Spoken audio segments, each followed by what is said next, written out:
Venice Committee of the International Fund for Monuments has financed the restoration of the famous cycle of 38 canvases painted by Giacomo Tintoretto between 1564 and 1587 for the Scuola di San Rocco in Venice. Professor Antonio Lazzarin and his technicians began restoration in 1969 under the direction of the Superintendent of Galleries and Works of Art of Venice. This film, made by Professor Lazzarin, documents the various stages of the restoration of the magnificent Crucifixion, which, with its huge size of more than 70 square yards, takes up one whole wall of the Sala del Albergo in the Scuola di San Rocco.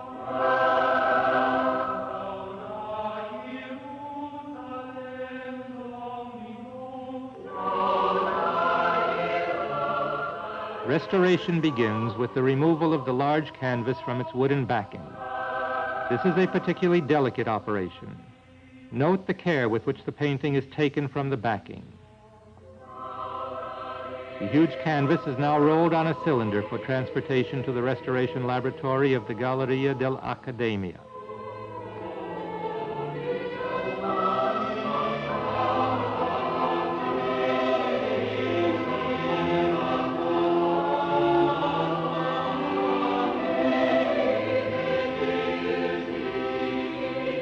This inscription tells of an earlier 17th century restoration. A detailed study clearly shows the damage suffered by Tintoretto's masterpiece. Paint missing or blistered, deterioration of the pigment that had been added in the course of an earlier restoration.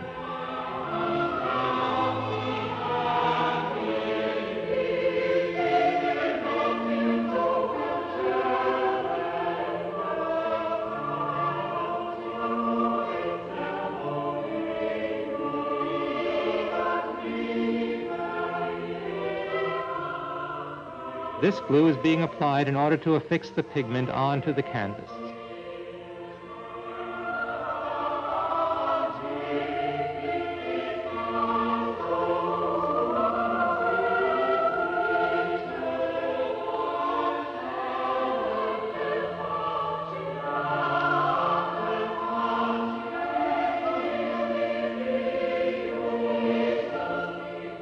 A second glue is now applied to attach the protective papers.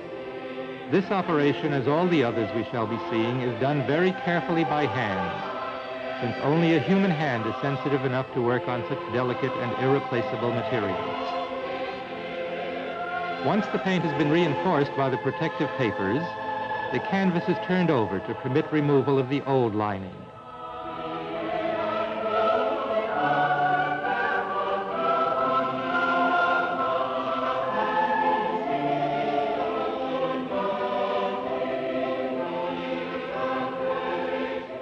The ease with which this lining is removed clearly shows that it has lost all usefulness as a reinforcement for the canvas.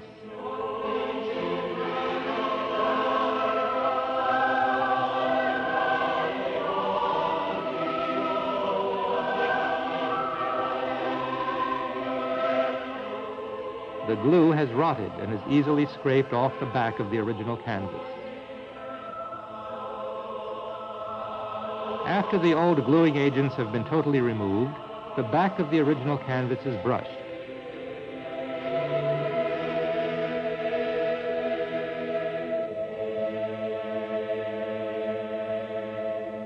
Bits of a putty-like material then have to be inserted where the canvas has completely rotted away. Now that the various strips of canvases that make up the painting have been thoroughly cleaned from the back, they are reinforced along the seams by the application of thin strips of gauze. These are applied in such a manner as to avoid all danger of swelling on the painted surface.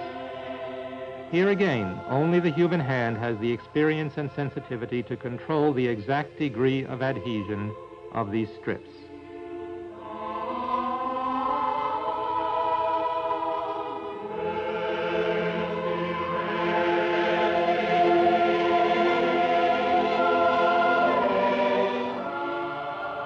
At the same time, lengths of woven hemp are cut and prepared for the new lining which is to support the original canvas.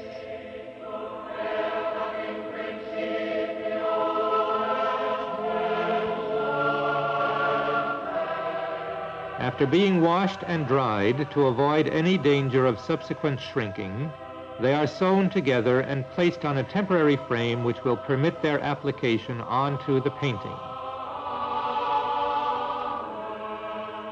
This is an extremely important stage in the operation, since the success of the restoration depends in large measure on the proper application of the new lining. As the lining is being stretched on the temporary frame, the glue for fixing it to the original canvas is prepared. The back of the original canvas is massaged with an animal glue before application of the gluing paste. This paste consists of starch, wheat meal, potassium alum, disinfectants to prevent the formation of mold, and finally, strong glue.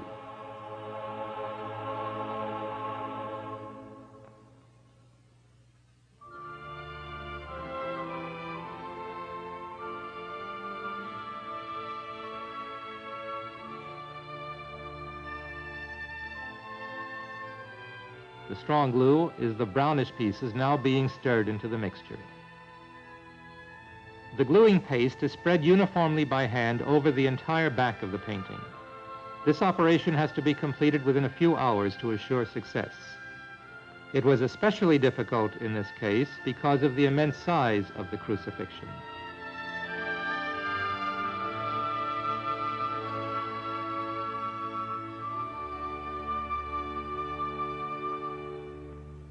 The new lining on the temporary frame is now lowered onto the back of the painting with its even layer of glue.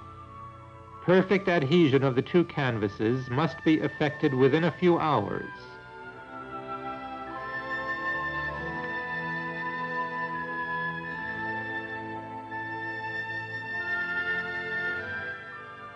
By massaging with special spatulas, the excess glue is removed at the same time.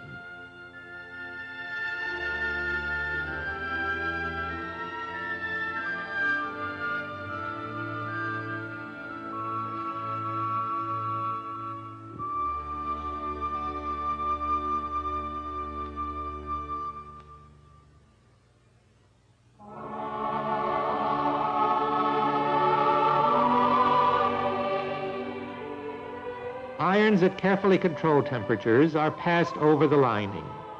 This part of the operation must be rigidly controlled, since too much heat or pressure would damage the painted surface underneath.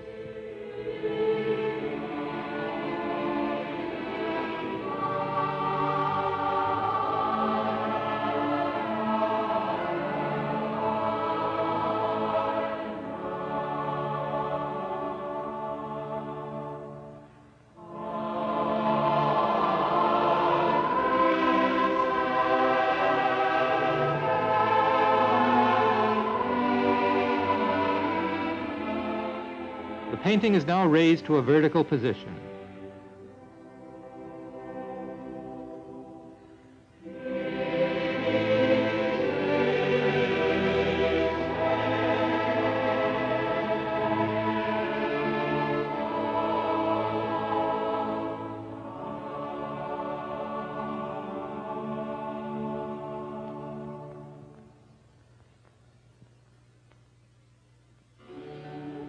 When the glue cementing the lining to the original canvas has dried, the protective papers on the front of the canvas are thoroughly wetted and then removed by pulling gently parallel with the painted surface.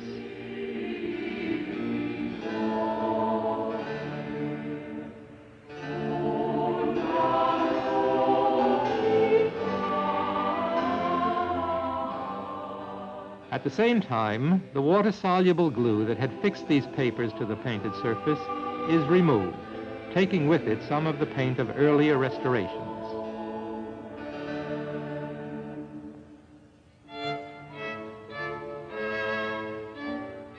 Now the entire extent of the damage suffered by the painting comes to light, as we can see from the torso of Christ, which is pitted by patches of paint that had been applied in past clumsy restorations.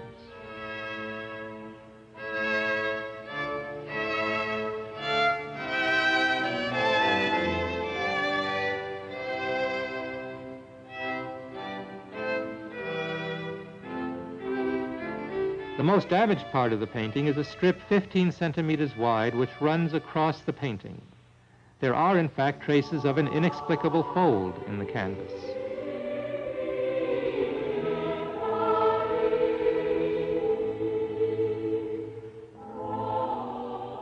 Now the fascinating process of cleaning begins.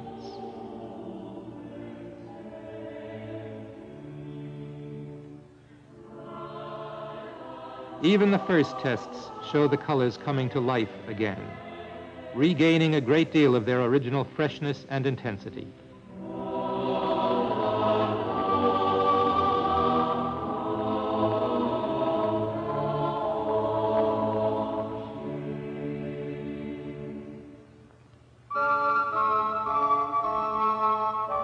Here the restorer removes the various repaintings which extend well beyond the margins of the missing patches of color, for this was the customary technique used by earlier restorers in repainting damaged areas. Other parts of the painting are cleaned by solvents whose action is immediately neutralized by sponges soaked in water.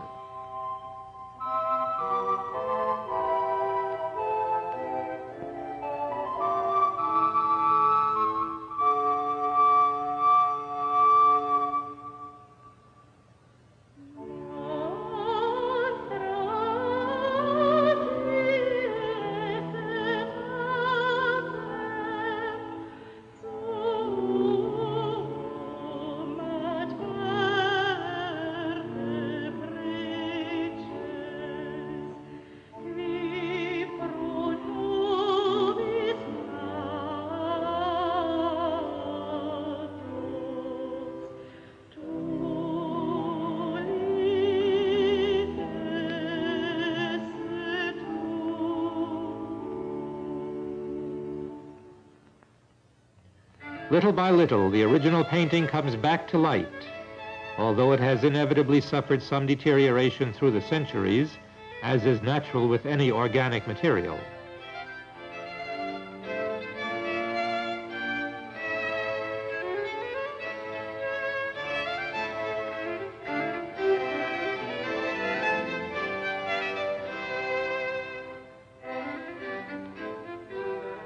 After cleaning with neutral solvents, the remaining paint from earlier restorations, which has penetrated the canvas, is carefully removed with a lancet.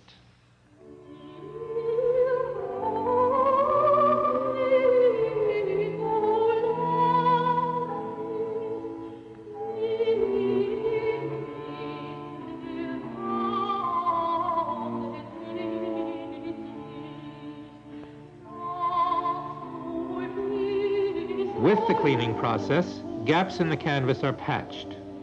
The putty-like material which concealed the losses of original pigments also covered parts of the original paint. This excess putty is now removed.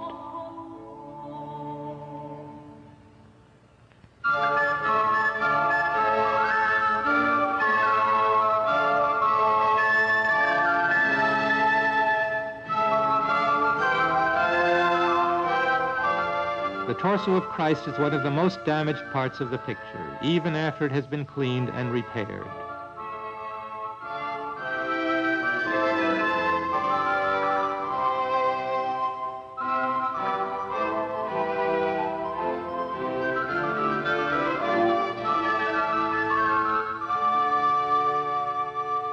The last coat of varnish is now applied.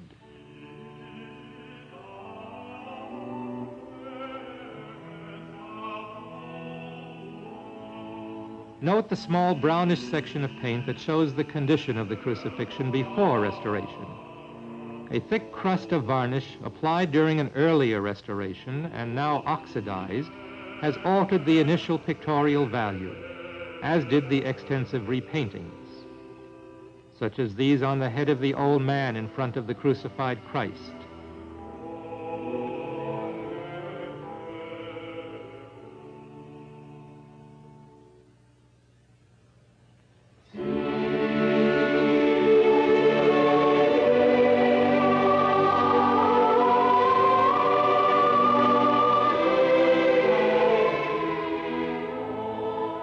One can now observe with what painstaking effort our restoration has reintegrated these imperfections.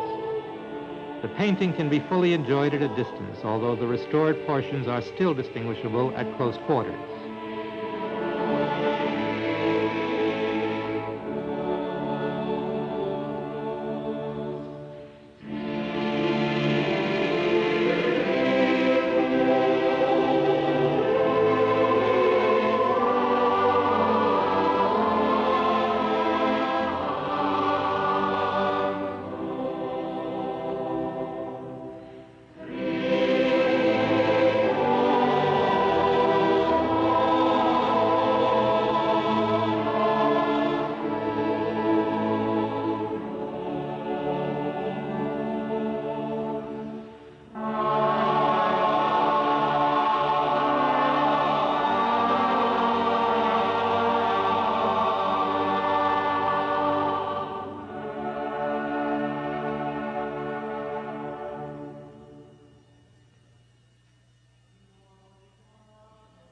We saw the scarred torso of Christ before restoration. Now we can admire it in all its dramatic expressive force, the same force that is found in all the works of Tintoretto. From the figures at the foot of the cross, we turn our attention to the other major figures in this divine sacrifice.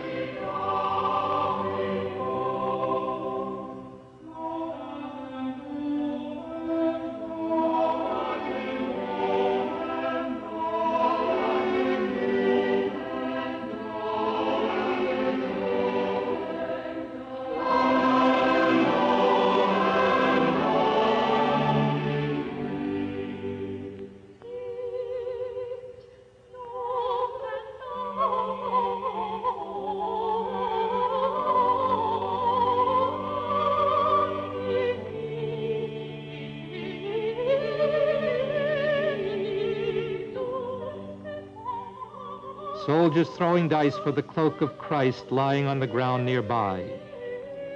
Shiny armor, red garments on the ground, men digging.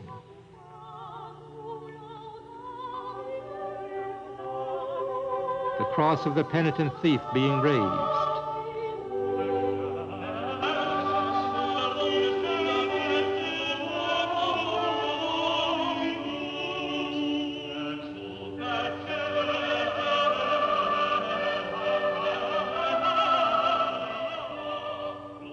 An executioner, rope in hand.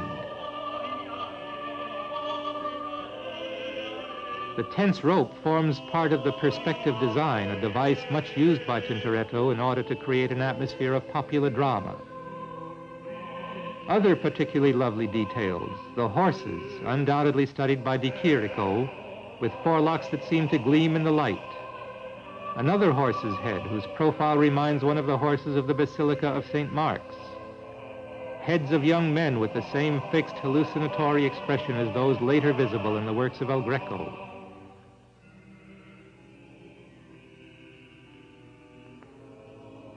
Some even believe that this attentive spectator is a self-portrait of Tintoretto.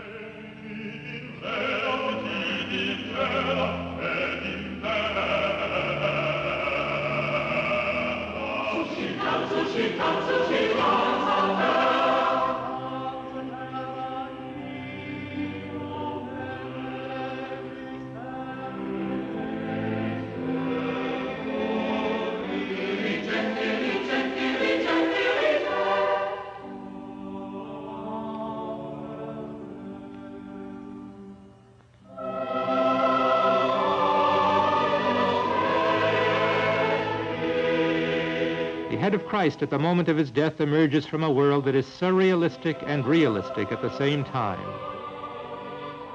The landscape filled with lights, fantastic camels and equally strange camel drivers.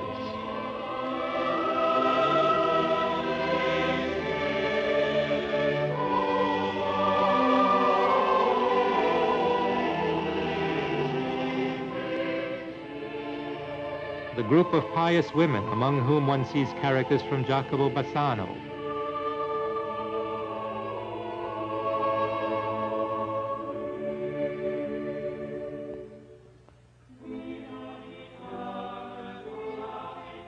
And at the end, we see the composition in its entirety, with the date of execution, 1565.